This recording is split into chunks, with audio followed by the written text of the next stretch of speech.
तो स्वागत है बच्चों एक बार फिर से हमारे यूट्यूब चैनल पर।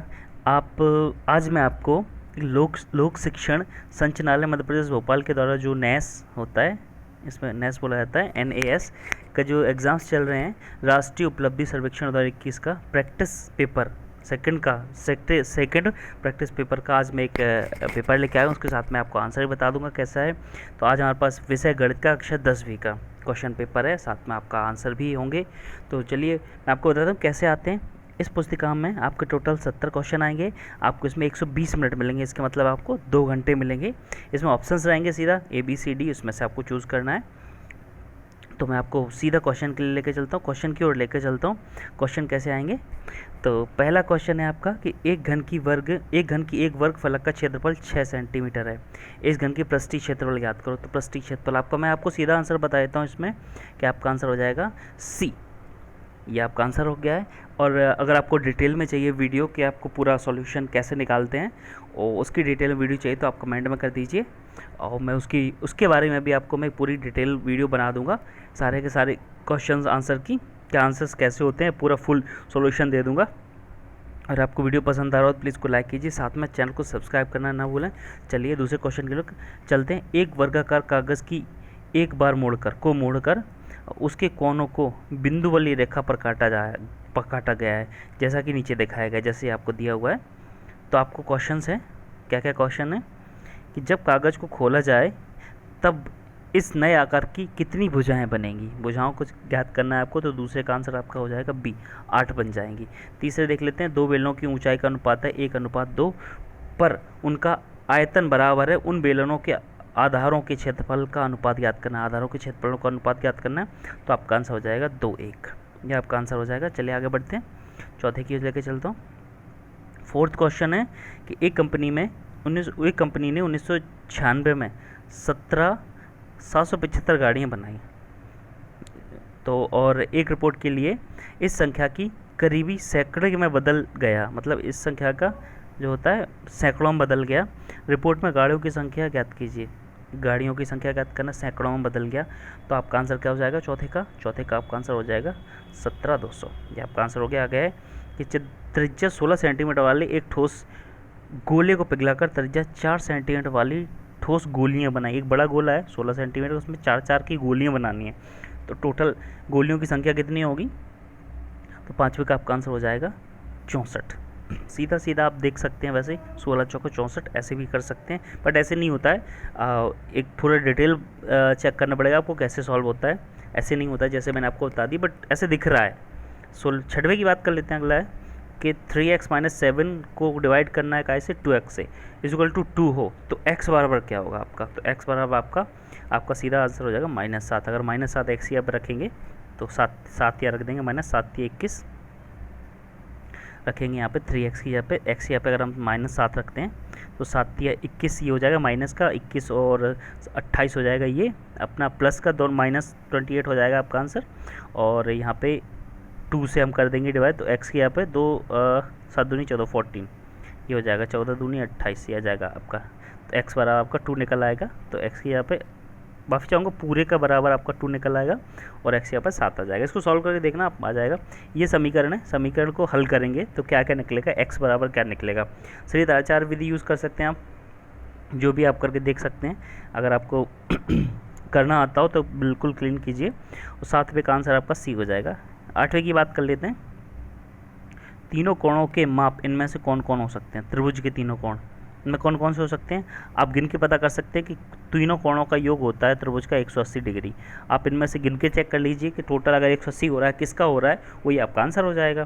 तो 8वें का आपका आंसर हो जाएगा D। देख चेक कर लेते हैं यहाँ पर 30 30 60 और 120 180 हो जाएगा। इन सबको चेक कर लें। 9 दूनी 18 90 90 180 ये तो कभी नहीं होगा। 3 का 9 ये 90 डिग्री हो रहा है टोटल, ये नहीं हो पाएगा। और 120 और 90 120 और 60 तो कितना आ रहा है 180 हो रहा है, लेकिन 90 एक्स्ट्रा दिया हुआ है, तो आपका डी आंसर इसका सही हो जाएगा। आगे बढ़ते हैं। 9वें की बात कर लेते हैं कि नरेन के बटुए में 1800 रुपये थे, उसमें से उसने x घड़ी पर खर्च कर दिए, जो बताया नहीं है कि घड़ी पर कितने खर्च किए, और 200 रुपये का खाना खा लिया।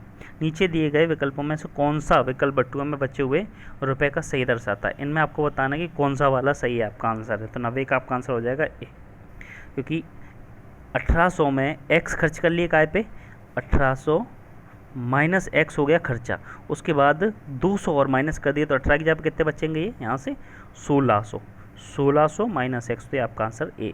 यहाँ पे ऐसे करते हैं इसको डिटेल में अगर आप करना चाहें। 10वें की बात कर लेते हैं। एक सिनेमा हॉल में 30 पंक्तियाँ थीं और हम एक पंक्ति में 40 सीटें थीं, हर एक पंक्ति में 40 सीटें थी। सिनेमा हॉल में कुल मिलाकर लगभग कितनी सीटें थीं, यह पता लगाने के लिए इनमें से क्या किया जा सकता है। अपन क्या कर सकते हैं इसमें से, तो आपका आंसर क्या हो जाएगा, 10वें का आंसर हो जाएगा आपका सी। ये आपका आंसर है। जैसे 30 और 40, 4 दिए 1200, सीधा सीधा आंसर आपको दिख रहा है। आगे बढ़ते हैं, 11वें की बात कर लेते हैं। 11वें का आपका आंसर हो जाएगा, मैं सीधा मैं आपको आंसर बता देता हूँ। आपका आंसर जाएगा R बराबर 6L, वो आप देख लेना गुना। आगे 12वें की बात कर लेते हैं। 12वें में क्या दिया है, इनमें से कौन सा व्यंजक पूरी तरह x माइनस वाई से विभाजित है, मतलब कट जाएगा, भाग चला जाएगा। तो 12वें का आपका आंसर हो जाएगा सी, इससे आप पूरी तरह चला जाएगा और जो बचेगा।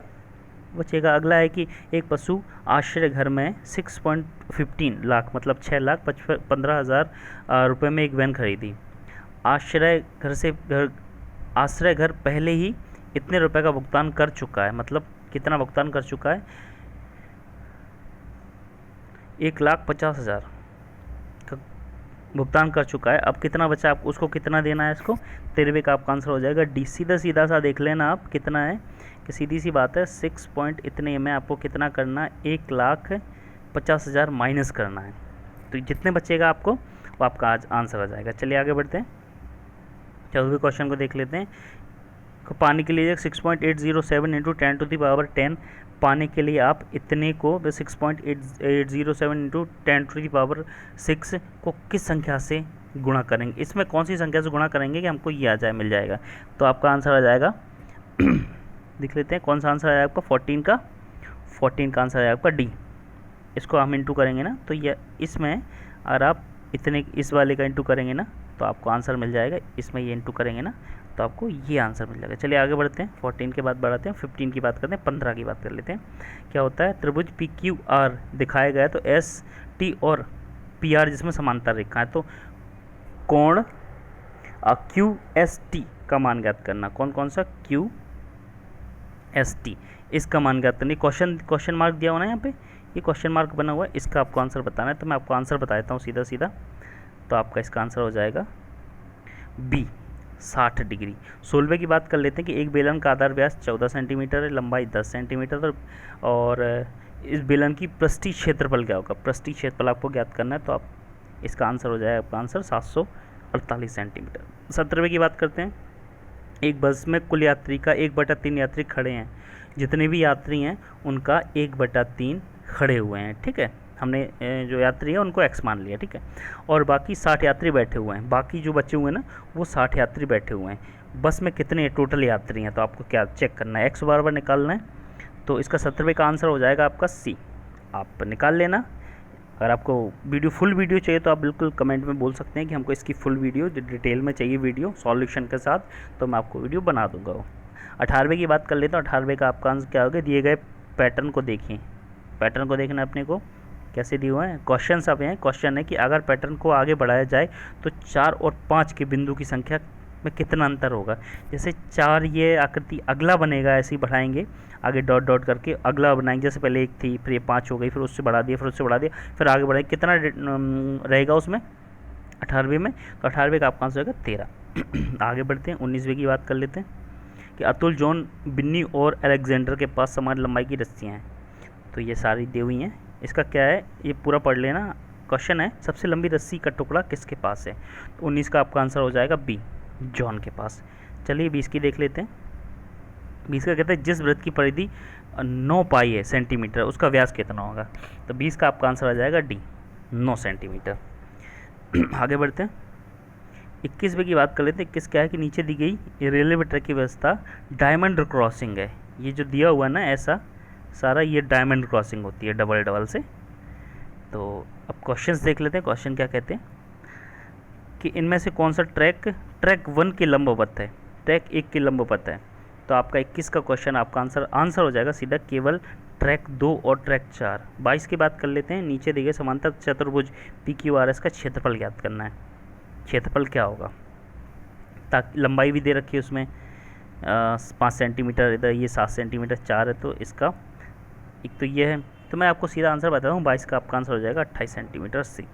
23 की बात कर लेते हैं। 23 का कहता है कि नीचे 3 असमान वृत्त दिखाए गए हैं जो एक दूसरे को छू रहे हैं। इन वृत्तों के केंद्र पी क्यू आर हैं, तो केंद्रों को जोड़कर एक त्रिकोण बनाया गया है। ये बना दिया है पूरा। तो क्वेश्चंस पे चलते हैं। क्वेश्चन क्या कहता है कि त्रिकोण पी क्यू आर का सही नाम इसमें से कौन सा है। इसमें सही नाम बताना है आपको। तो कौन से वाले क्वेश्चन है ये? 23 वाला क्वेश्चन है ये। तो 23 का आपका आंसर हो जाएगा ए, विषम भुज त्रिकोण। आगे बढ़ते हैं, 24 की बात कर लेते हैं। लूसी के पास 50 बिस्किट हैं, 15 सरिता और 10 सलीम को दिए गए हैं। लूसी के पास पहले से बिस्किट्स का कुल कितना प्रतिशत भाग बचा? अगर 15 और 30 सलीम को दे दिए, 15 सरिता को दे दिए, 50 में से कितना परसेंट बचा, तो आपको बताना है इसका आंसर। 24 का आपका आंसर हो जाएगा डी, 50%। आगे बढ़ते हैं, क्योंकि देखना आप 50 बिस्किट्स हैं, 10 इनको दे दिए, 15 इनको दे दिए, तो ये टोटल 25 हो गए है ना, और टोटल 50 हैं। 50% का मतलब पूरा 100% का मतलब अपने में पूरा होता है। आधा यहाँ चला गया मतलब 50% चला गया, आधा बचा तो बचा आधा 50% होता है।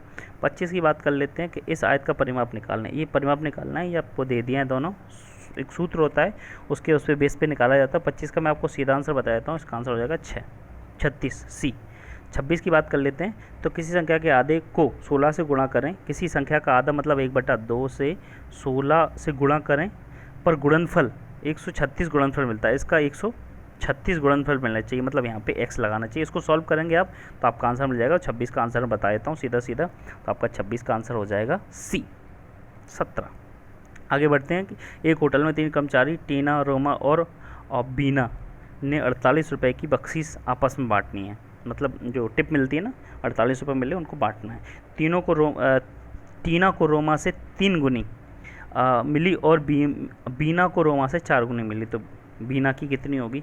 आपको सीधा आंसर बताया। तो बहुत इजी क्वेश्चंस हैं ये, कोई बहुत ज़्यादा टफ नहीं है। तो इसका आंसर आपको 24 बता देता हूँ, और आप करके देखेंगे बहुत इजी रहेगा। कि AB 28 बाई ABC एक वर्ग है, चारों वृत्त PQRS के केंद्र एक वर्ग के चारों कोने बनते हैं। प्रत्येक वर्ग को छू रहा है और अन्य 2 वृत्तों को छू रहा है। जैसे कि नीचे देखो, ये बना दिया है। क्वेश्चन बता, क्वेश्चन क्या कहता है? क्वेश्चन कहता है कि इनमें से कौन सा कथन सही है? तो आपका 28वें का आंसर हो जाएगा आपका बी। 29 की बात कर लेते हैं। 29 क्या कहता है? ये आपका एक त्रिभुज बना दिया है, कोण बताना है आपको। कौन सा? कि कोण का मान क्या होगा? कौन सा? ये कोण दिया है ना, ये वाला कोण, ये क्वेश्चन मार्क दिया हो ना, इसका 29 का आंसर है आपका डी, 110। चलिए आगे बढ़ते हैं। 30 की बात कर लेते हैं। एक कोण और उसका संपूरक कोण बिल्कुल समान है, उस कोण का मान क्या होगा? 30 का आंसर आपका हो जाएगा बी। और 31 का है, उस वर्ग का परिमाप लिखिए जिसकी भुजा 5 सेंटीमीटर। तो 31 का आंसर सी हो जाएगा आपका आंसर। इस तालिका को देखना है, 32 का आंसर निकालना है, तो 32 का आपका आंसर हो जाएगा ये 3 की घात पे, तो 3 की घात 10 हो जाएगी। आगे बढ़ते हैं। जैसे बता देता हूँ आपको मैं, 3 3 9 9 3 27 3 81 3 और फिर 3, तो 3 का स्क्वायर, फिर 3 का क्यूब, 3 का 4, 3 का 5, 3 का 6, और उसके बाद क्या जाएगा?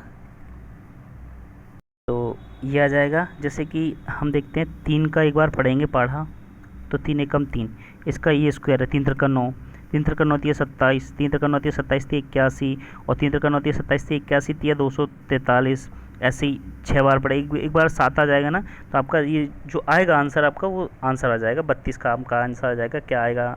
ए। चलिए आगे बढ़ते हैं। 33 की बात कर लेते हैं। 33 का है कि जिस अर्धवृत्त का व्यास 7 सेंटीमीटर, उसका परिमाप क्या होगा? तो उसका परिमाप आपका आंसर आ जाएगा बी, इतना 3.55 + 7 सेंटीमीटर। 34 की बात कर लें। बरखा ने एक बैंक में 1000 रुपये की राशि जमा की, उसे अर्धवार्षिक रूप से 8% की चक्रवृद्धि ब्याज मिलता है। इसमें कौन सी राशि उसे 2 साल बाद मिलेगी? आपको एक ये वो दे दिया, चक्रवृद्धि ब्याज दे दिया इसका। तो इसका मतलब एक फार्मूला होता है ना चक्रवृद्धि ब्याज, P, इसके बाद है 1 + R/100 का n पे घात n रहती है ना, ये वाला पूरा दे दिया है, इसको रख के दे दिया है। इसका आंसर क्या होगा? 34 का आपका आंसर हो जाएगा बी। ये सही आंसर होगा, क्योंकि 8% दिया है ये देखना आपको कन्फ्यूज़न ना हो कि 4 क्यों है यहाँ पे, ये 4 क्यों, क्योंकि यहाँ पे 2 साल दिया हुआ है, यहाँ पे 8% दिया हुआ है। ये देखना आपकी अर्धवार्षिक, अर्धवार्षिक में क्या होता है, परसेंटेज कम हो जाती है और साल जो टाइम होता है वो दुगना हो जाता है, और जो क्या बोलते हैं अपनी परसेंटेज होती है ना, रेट, वो आधी हो जाती है। 8% की कितनी जाएगी, 4%। ये कन्फ्यूज़न रहता है कि ऐसा क्यों है। ओके, इसीलिए क्वेश्चंस दिए हुए हैं, थोड़ा सा ऐसे दिया है कि कन्फ्यूज़न हो। थोड़ा सा आगे बढ़ते हैं, अगला देख लेते हैं 35 की, कि गंगू ने श्रीमती मेहता को 1/4 किलोग्राम और श्रीमती शर्मा को 2/5 किलोग्राम टमाटर बेचे, तो गंगू ने कुल कितने टमाटर बेचे, इन दोनों को प्लस कर लेंगे, 1/4 प्लस 2/5, तो इसका आपका आंसर हो जाएगा 35 का बी, 13/20। ठीक है, तो आज की वीडियो में 35 तक ही बताऊंगा, अगली वीडियो में बनाऊंगा उसको मैं पूरा कर दूंगा। और अगर आपको वीडियो पसंद आया तो प्लीज़ को लाइक कीजिए, साथ में चैनल को सब्सक्राइब करना ना भूलें। धन्यवाद।